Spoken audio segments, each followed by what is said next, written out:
Okay. Hi, I'm Ora Lee from Grand Junction, Colorado, and my business is Comfort Keepers, which we provide in-home care and nursing to elderly in their own home.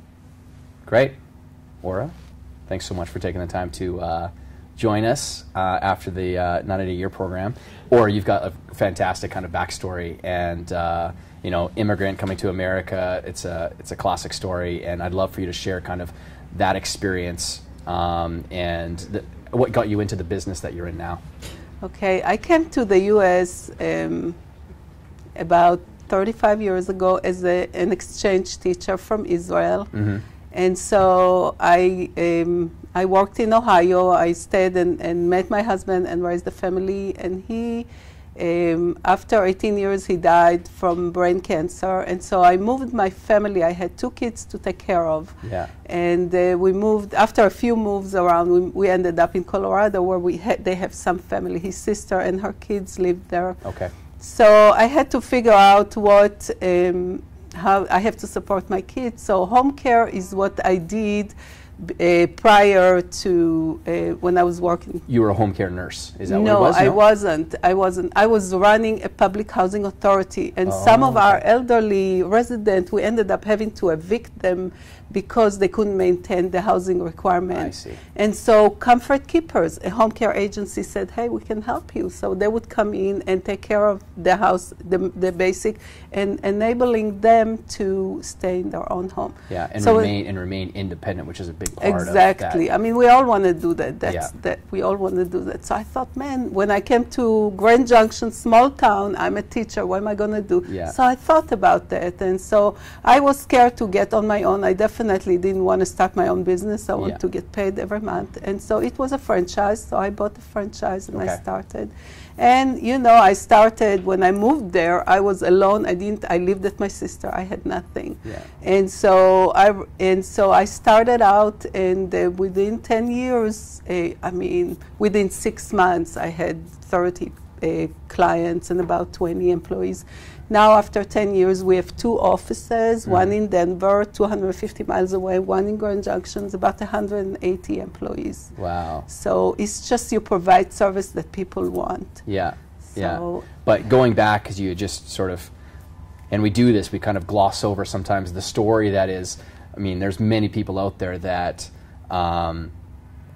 starting a business is a scary thing. And, you know, you had that teaching background, and teachers typically aren't the most, you know, they're pretty risk-averse individuals. Exactly. And so tell me about that experience, like what that first few months was like for you, starting your business and really relying on yourself to make things happen. Well, it's a survival. Survival is everything, because I'm the last one. I consider myself a very shy person. Okay. And so how am I going to go out and sell that? But and the first few months, all you do is 90% of the time you sell yourself.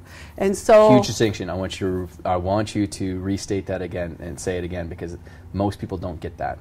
You have First thing, I spend 90% of my time selling myself. Mm-hmm. And so in the beginning, you trial and error, you try everything. We're the best, we do this, we do that. And I felt embarrassed to do that. Yeah. I didn't feel comfortable until I heard one teaching that says, the guy that started Yahoo, he said he never focused on himself. He always, when he would meet someone, he would ask them what they're doing, and then their return would come as a return. And that was a life. I felt very comfortable giving and asking others about their business, and that is the course that changed my life. I continued to push because it was a survival mechanism, but yeah. And so now you have this group of, is it 120 employees that you said you have? 180. 180 employees.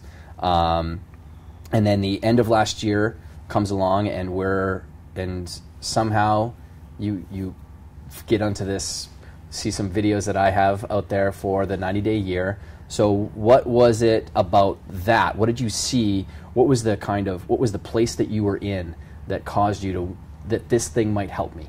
Yes, because I mean, after 10 years, you kind of stuck in the same position, and you need really something to trigger something else. Okay. Plus, my life work is extremely cluttered because in terms of doing everything all the time, I work all day in and day out. Yeah. So, and plus, I'm an information junkie. So I've taken every class there is on the internet, plus the corporate, plus we have all kinds of accountability groups. So I said, okay, let me listen to that thing. I heard context over content. Yeah. And I'm content full. Yeah. I like the... And just to kind of leapfrog off that, what I was telling people through that kind of launch process was that, you know, this program is all about context, not about giving you content. If you're coming in here to look for, you know, 85 videos to consume, you're in the wrong place, because people need sometimes context, which is pulling them out of, you know, the weeds in a helicopter and seeing the landscape and making better decisions. So, yeah. Exactly. So I thought, well, they offered their money back, and I got into it. I'm going to get my money back. What do I have to get another? It took me a while to understand the content and the content, but once I got it, man, first thing I did in my life is give myself Friday off, because I worked like 100 hours a week. I work all the time, and that was the first relief. And secondly, all I'm seeing is working less and getting more results. That was amazing to me. What do you attribute that to, though? Because that sort of runs counter to many people's life and existence, that I'm working less, but I'm getting better results. Well, you focus on the right thing, and then you delegate. Then you learn how to delegate and give up, and which it's a struggle I'm still having, because I'm inclined to do everything for everybody. You're an entrepreneur. You're a controller. Yes, you know, yes. We have to untether ourselves from that control thing that we have. But so it's a process. I'm still fighting, but 90 days gives you all the foundations. Then you can continue. I mean, I had some doubt about the 90 days in a year. I mean, how much can you do in the 90 days? But it's foundational enough. I can go on without you, or I would definitely love to continue with you. But I mean, me as a teacher, and all my life, every person in their life, they find one person or one aspect, one person that changes their life. You have a teacher that changed your life, a friend that changed your life. Todd, you have changed my business life. And in return, you have changed my life, because I'm getting ready to be a grandma in May for the first time. So I want that time. I mean, this is what counts, you know that, in life. I mean, you can, basically everything I wanted in life finally came to me. It wasn't easy, but now you sit around and say, what counts? So I want to be a businesswoman. I never want to stop working, because I'm like, I don't have hobbies. I don't know what to do with my life. I don't work. Well, in a few months, you're going to have a little one that you can spend a lot of time with. That would be phenomenal. That's a great win. Like, I love hearing that you know, you're someone who's given, right now you've just given yourself maybe Fridays off finally, but having a Friday off that you can then be helping your daughter with their little one, like that's an amazing gift to get back then to your family too. So I'd love to hear your advice to other people that, you know, because you've had this experience inside the program, who would you recommend it to? And who do you think is not right for it? Oh my gosh, everybody. I mean, first thing, it's funny because one of the first thing you were asking us is to have an accountability partner, and you assigned me with someone from Finland. I'm thinking, she's a solopreneur. She's in Finland. She's in an area that I have no idea about. She's designing gardens and all of that, and I really, that's not my hobby. So I wasn't happy about it in the beginning, but she was nice enough, and it turned out to be one of the best assets to push me to go to that next level, because I mean, she put together a spreadsheet. What's your goals? What's my goals? And how you accomplish that? And then every Sunday we Skype and we talk about it. And so by Tuesday or Wednesday, I'm finding myself rushing to see, oh my goals, did I do my goals? What am I going to tell her? That has been phenomenal, and I, you know, a lot of people should have done. I mean, we stuck with that. And so, And so my advice is it's for everybody. So even though she's in Finland, I'm here, I'm dealing with a whole lot of obstacles. It was fantastic because entrepreneurs are entrepreneurs. It doesn't matter where you are, where you're from. Yeah. And you have these shared experiences that, an entrepreneur in Finland and an Israeli entrepreneur in Grand Junction, Colorado. Oftentimes that story looks the exact same. It's often, I'm overwhelmed, I'm doing a lot of work, how can I love what I'm doing, and how do I give up this responsibility to other people? How can I delegate that? And then we learned together because we made the same mistakes together. Yeah. So entrepreneurs, and then on top of it, I was working with my sales team and my branch manager, utilizing those principles.